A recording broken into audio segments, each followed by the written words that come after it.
ओम शांति। आज 17 मार्च 2026 के बाबा के मधुर महावाक्य सुनेंगे। बाबा बोले, मीठे बच्चे, तुम सच्चे सच्चे सत्य बाप से सत्य कथा सुनकर नर से नारायण बनते हो। तुम्हें 21 जन्म के लिए बेहद के बाप से वर्षा मिल जाता है। प्रश्न, बाप की किस आज्ञा को पालन करने वाले बच्चे ही पारस बुद्धि बनते हैं? उत्तर, बाप की आज्ञा है, देह के सब संबंधों को भूलकर बाप को और राजाई को याद करो।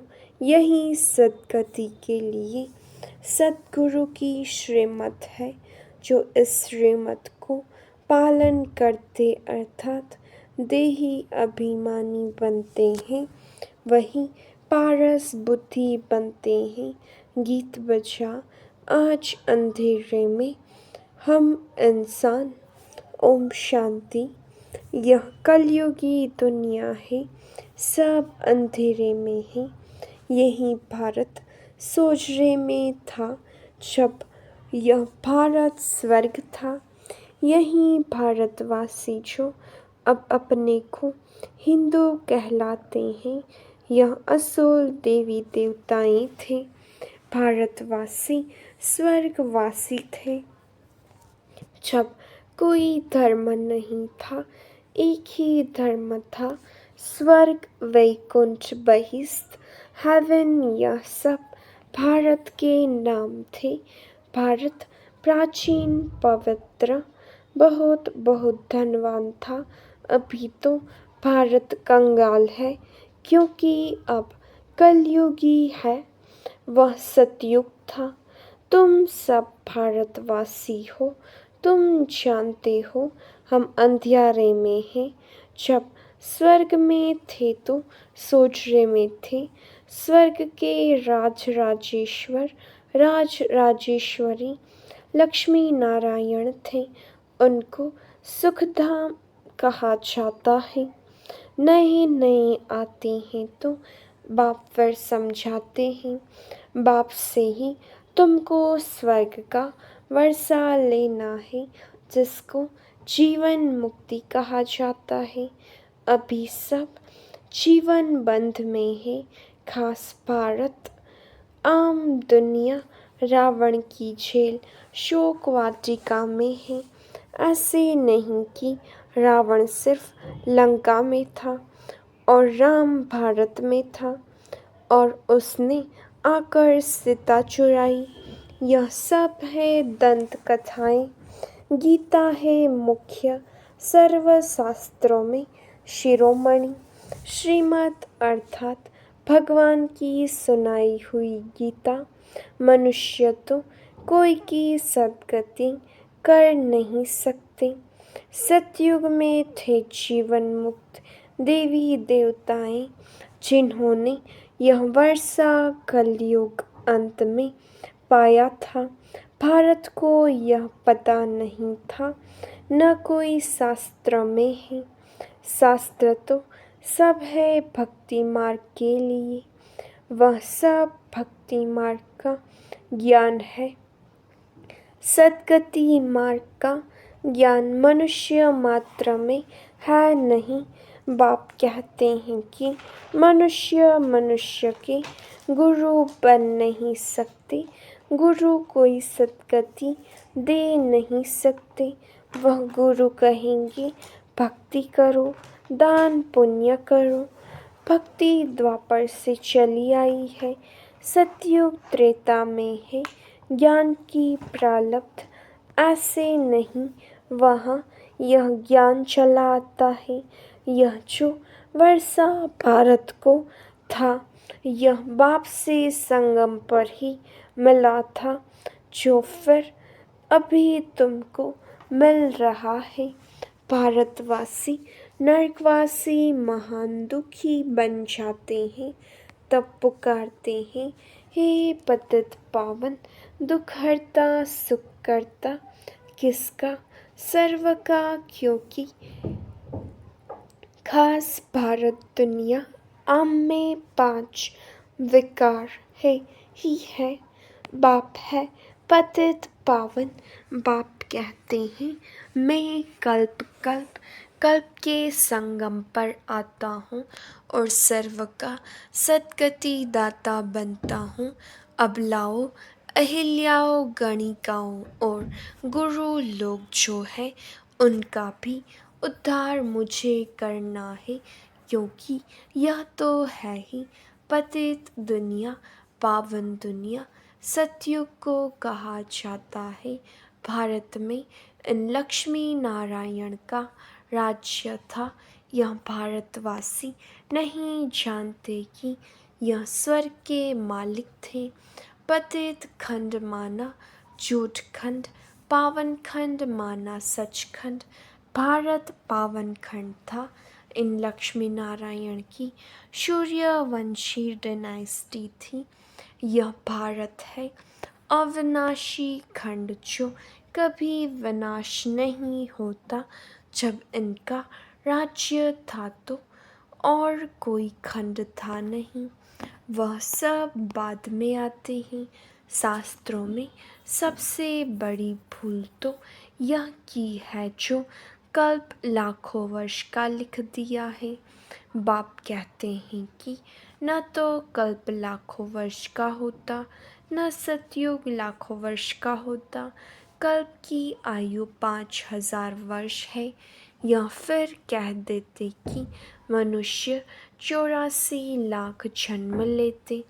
मनुष्य को कुत्ता बिल्ली आदि बना दिया है, परंतु उनका जन्म अलग है। 84 लाख वैरायटी है, मनुष्यों की वैरायटी एक है। उनके ही 84 जन्म है। बाप कहते हैं बच्चे तुम आदि सनातन देवी देवता धर्म के थे। भारतवासी अपने धर्म को ड्रामा प्लेन अनुसार भूल गए हैं। कलयुग अंत में बिल्कुल पतित बन पड़े हैं। फिर बाप आकर संगम पर पावन बनाते हैं। इनको कहा जाता है दुखधाम। फिर पाठ सुखधाम में होगा। बाप कहते हैं हे बच्चों तुम भारतवासी ही स्वर्गवासी थे। फिर तुम 84 जन्मों की सीढ़ी उतरते हो। सतों से रजो तमो में जरूर आना है। तुम देवताओं जितना धनवान एवर हैप्पी एवर हेल्दी कोई नहीं होता। भारत कितना साहूकार था। हीरे जवाहरात तो बड़े बड़े पत्थरों मिसल थे, कितने तो टूट गए हैं। बाप तुम बच्चों को स्मृति दिलाते हैं कि तुमको कितना साहूकार बनाया था। तुम सर्वगुण संपन्न 16 कला संपूर्ण थे। यथा राजा रानी इन्हों को भगवान भगवती भी कह सकते हैं, परंतु बाप ने समझाया है कि भगवान एक है, वह बाप है। सिर्फ ईश्वर व प्रभु कहने से भी याद नहीं आता कि वो सभी आत्माओं का बाप है। यह तो है बेहद का बाप। वह समझाते हैं कि भारतवासी तुम जयंती मनाते हो, परंतु असल में बाप कब आए थे वह कोई भी नहीं जानते हैं। है ही आयरन एज पत्थर बुद्धि पारसनाथ थे। इस समय पत्थर नाथ है। नाथ भी नहीं कहेंगे, क्योंकि राजा रानी तो है ही नहीं। पहले यहाँ देवी राजस्थान था, फिर आसुरी राज्य बन जाता है। यह खेल है, वह है हद का ड्रामा। यह है बेहद का ड्रामा। वर्ल्ड की हिस्ट्री ज्योग्राफी आदि से अंत तक तुम अभी जानते हो और कोई भी नहीं जानते। भारत में जब देवी देवता थे तो सारी सृष्टि के मालिक थे और भारत में ही थे।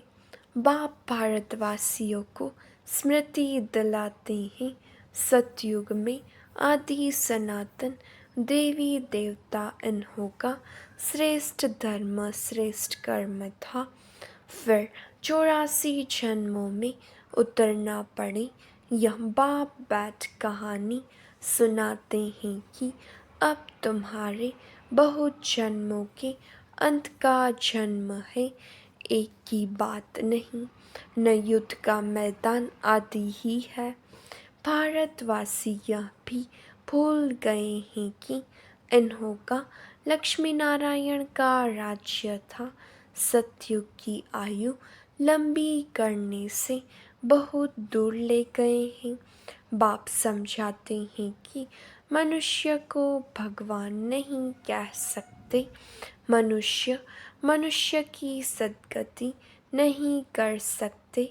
कहावत है कि सर्व का सद्गति दाता, पतितों को पावन करता एक है। यह है जोत खंड सच्चा बाबा, सचखंड स्थापन करने वाला है। भक्त पूजा करते हैं परंतु भक्ति मार्ग में जिसकी भी पूजा करते आए हैं, एक की भी बायोग्राफी नहीं जानते हैं।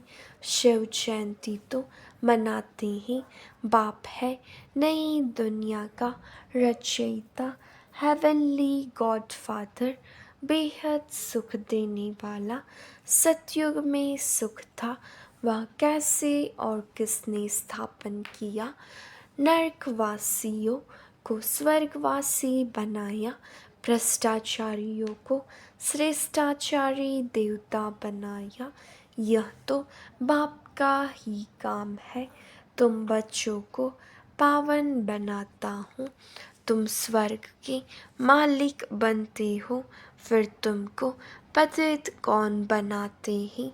यह रावण मनुष्य कह देते हैं, सुख दुख ईश्वर देते हैं। बाप कहते हैं मैं तो सबको सुख देता हूँ। आधा कल्प फिर तुम बाप का सिमरन नहीं करेंगे। फिर जब रावण राज्य होता है तो सबकी पूजा करने लग पड़ते हैं। यह तुम्हारा बहुत जन्मों के अंत का जन्म है। कहते हैं बाबा हमने कितने जन्म लिए हैं। बाप कहते बच्चे तुम अपने जन्मों को नहीं जानते हो। तुमने पूरे 84 जन्म लिए हैं। तुम 21 जन्म लिए बेहद के बाप से वर्षा लेने आए हो, अर्थात सच्चे सच्चे सत्य बाप से सत्य कथा नर से नारायण बनने का ज्ञान सुनते हो। यह है ज्ञान, वह है भक्ति, यह स्पिरिचुअल नॉलेज सुप्रीम रूह आकर देते हैं। बच्चों को देही अभिमानी बनना पड़े, अपने को आत्मा निश्चय कर मामेकम याद करो। शिव बाबा तो सभी आत्माओं का बाप है। आत्माएं सब परम धाम से पाठ बजाने आती है। शरीर में इसको कर्म क्षेत्र कहा जाता है। बड़ा भारी खेल है। आत्मा में बुरे व अच्छे संस्कार रहते हैं। जिस अनुसार ही मनुष्य को जन्म मिलता है, अच्छा व बुरा, यह जो पावन था अभी पतित है। तत्व मुझ बाप को इस पराई रावण की दुनिया पतित शरीर में आना पड़ता है। आना भी उसमें है जो पहले नंबर में जाना है। सूर्यवंशी ही पूरे 84 जन्म लेते हैं। यह है ब्रह्मा और ब्राह्मण। बाप समझाते हैं रोज़, लेकिन पत्थर बुद्धि को पारस बुद्धि बनाना मासी का घर नहीं है। हे आत्माएं, अब देही अभिमानी बनो। हे आत्माएं, एक बाप को याद करो और राजाई को याद करो। देह के संबंधों को छोड़ो तो पारस बुद्धि बन जाएगी। मरना तो सबको है, सबकी अब वानप्रस्थ अवस्था है। एक सद्गुरु बेगर सर्व का सद्गति दाता कोई हो नहीं सकता। बाप कहते हैं, हे भारतवासी बच्चों, तुम पहले पारस बुद्धि थे। गाया हुआ है कि आत्मा परमात्मा अलग रहे तो पहले पहले तुम भारतवासी देवी देवता धर्म वाले आए हो और धर्म वाले पीछे आए हैं, तो उन्हों के जन्म भी थोड़े होते हैं। सारा सृष्टि का जाड़ कैसे फैलता है वह बाप बैठ समझाते हैं। जो धारणा कर सकते हैं उनके लिए बहुत सहज है। आत्मा धारण करती है, पुण्य आत्मा और पाप आत्मा तो आत्मा बनती है। तुम्हारा अंतिम 84वां जन्म है। तुम वानप्रस्थ अवस्था में हो। वानप्रस्थ अवस्था वाले गुरु क्या करते हैं? मंत्र लेने लिए तुमको अब बाहर का मनुष्य गुरु करना नहीं है। तुम सभी का मैं बाप टीचर सद्गुरु हूँ। मुझे कहते ही हैं, हे पतित पावन शिव बाबा, अभी स्मृति आई है। सभी आत्माओं का यह बाप है। आत्मा सत्य है, चैतन्य है, क्योंकि अमर है। सभी आत्माओं में पाठ भरा हुआ है। बाप भी सत्य चैतन्य है। वह मनुष्य सृष्टि का बीज रूप होने कारण कहते हैं कि मैं सारे जाड़ के आदि मध्य अंत को जानता हूँ, इसलिए मुझे नॉलेजफुल कहा जाता है। तुमको भी सारी नॉलेज है कि बीज रूप से जाड़ कैसे निकलता है। जाड़ बढ़ने में तो टाइम लगता है। बाप कहते हैं कि मैं बीज रूप हूँ। अंत में सारा जाड़ जड़ी भूत अवस्था को पाता है। अभी देखो, देवी देवता धर्म का फाउंडेशन है नहीं, प्रायः लोप है। जब देवी देवता धर्म गुम हो जाता है तब बाप को आना पड़े, एक धर्म की स्थापना कर बाकी सबका विनाश करा देते हैं।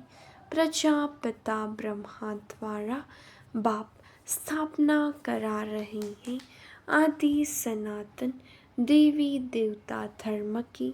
तुम आए हो भ्रष्टाचारी से श्रेष्ठाचारी देवता बनने। यह ड्रामा बना हुआ है, इनकी एंड नहीं होती। बाप आते हैं।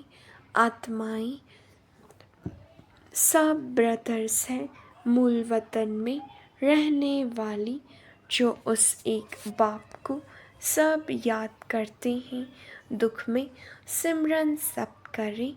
रावण राज्य में दुख है, यहाँ सिमरन करते हैं तो बाप सर्व का सद्गति दाता एक है, उनकी महिमा है। बाप न आए तो पावन कौन बनाए। क्रिश्चियन, इस्लामी आदि जो भी मनुष्य है इस समय सब तमो प्रधान है। सभी को पुनर्जन्म जरूर लेना है।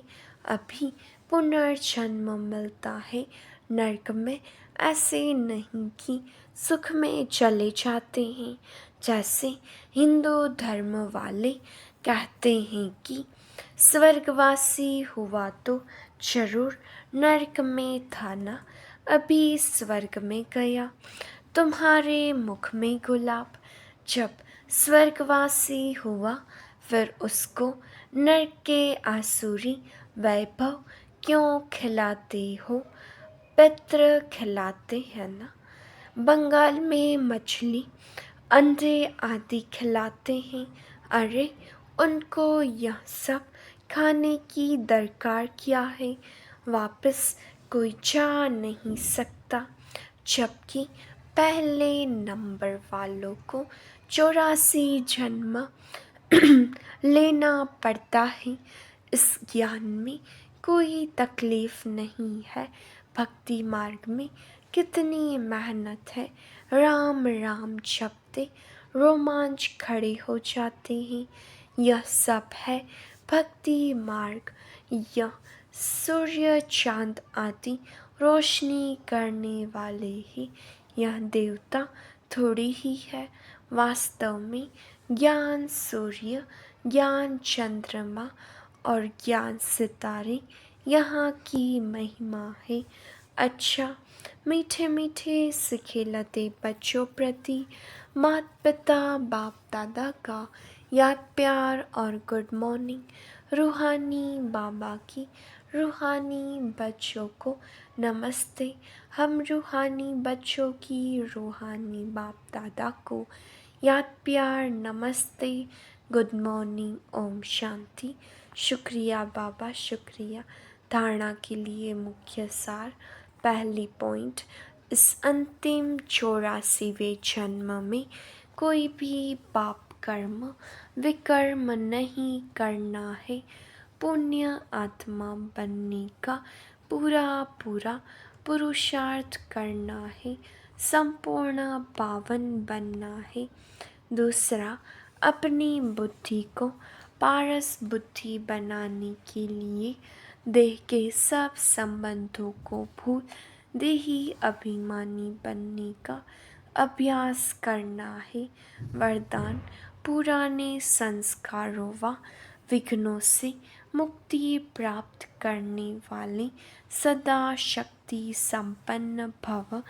किसी भी प्रकार के विघ्नों से, कमजोरियों से या पुराने संस्कारों से मुक्ति चाहते हो तो शक्ति धारण करो, अर्थात अलंकारी रूप होकर रहो। जो अलंकारों से सदा सजे सजाए रहते हैं, वह भविष्य में विष्णुवंशी बनते हैं, लेकिन अभी वैष्णव बन जाते हैं। उन्हें कोई भी तमोगुणी संकल्प व संस्कार टच नहीं कर सकता। वे पुरानी दुनिया अथवा दुनिया की कोई भी वस्तु और व्यक्तियों से सहज ही किनारा कर लेते हैं। उन्हें कारणी अकारणी भी कोई टच नहीं कर सकता। स्लोगन, हर समय हर कर्म में बैलेंस रखना ही सर्व की बैलेंसिंग प्राप्त करने का साधन है। अव्यक्त इशारे निश्चय के फाउंडेशन को मजबूत कर सदा निर्भय और निश्चिंत रहो। जैसे आपस में दो मित्र होते हैं तो उनके बीच यदि कोई उनकी ग्लानि करने आता है तो वह उसके भाव को बदल देते हैं। जहाँ निश्चय होता है वहाँ शब्द का भाव बदल साधारण बात हो जाती है। तो हर एक की विशेषता को देखो, तब अनेक होते भी एक दिखाई देंगे। एक मत संगठन हो जाएगा। कोई किसकी ग्लानि की बातें सुनाए तो उसे टीका देने के बजाय सुनाने वाले का रूप परिवर्तन कर दो। अच्छा, ओम शांति।